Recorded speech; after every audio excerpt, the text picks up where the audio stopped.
at a family gathering last month. I was sitting quietly in the living room when my son suddenly decided to make me the center of attention. He raised his voice and mocked me in front of everyone, pointing out little mistakes from the past and laughing as though they were jokes. But his words cut deep.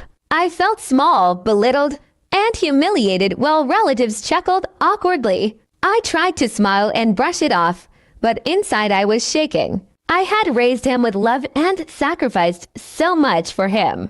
Yet here he was treating me like an object of entertainment. My heart hurt more than I could admit, and I wondered how he could do this to his own mother. The room was filled with uncomfortable silence after his outburst, and I thought maybe I should just excuse myself and walk away. But before I could even stand, a small voice broke through the tension. It was my granddaughter, his little girl, who had been sitting beside me the whole time. She looked at her father with innocent eyes and said, "Daddy, why are you being mean to Grandma? She always takes care of me and makes me happy. Don't you love her too?" Her words were simple, yet they struck harder than anything I could have ever said.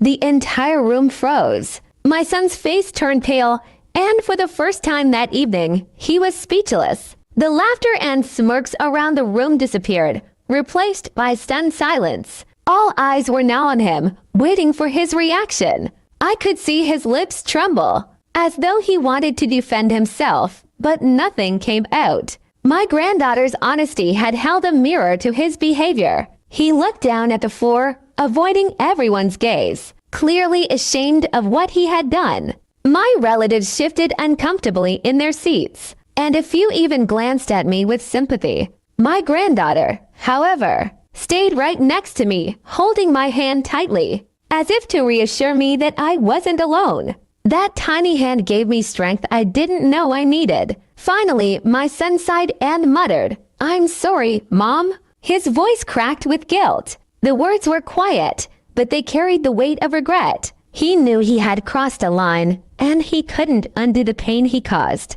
I didn't reply immediately. Instead, I stroked my granddaughter's hair and smiled at her, grateful that such truth and love could come from someone so young. She had defended me when I couldn't defend myself. Eventually, I told my son, respect is not something I should have to ask for. You owe me more than apologies, you owe me better behavior.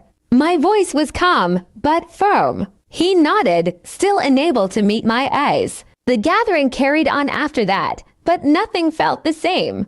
My son was quiet for the rest of the evening, and I noticed how he stayed unusually close to his daughter, perhaps reflecting on her words. That day taught me something powerful. Sometimes the purest truth comes from a child's mouth. My granddaughter, as innocent honesty, not only silenced her father, but also reminded me that love and respect should never be taken for granted.